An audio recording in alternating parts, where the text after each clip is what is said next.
Hi there. Are you sick and tired of getting bitten by those pesky mosquitoes? Bothered by all those flies that seem to appear out of nowhere?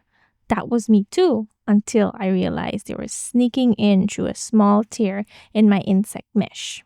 That's why I got this Secopad screen repair tape.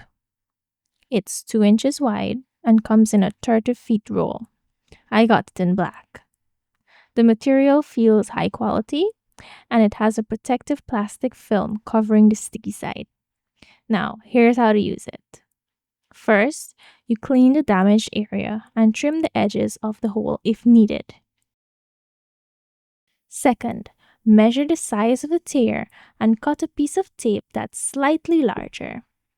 Third, peel off the release liner and stick the tape directly onto the screen.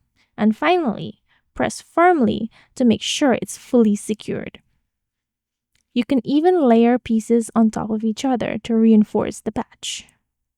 And that's it. No more bites, no more bugs flying in, and this tape is super sticky, waterproof, and easy to use. I highly recommend it if you're tired of being itchy and scratchy, and you can finally put that fly squatter to rest.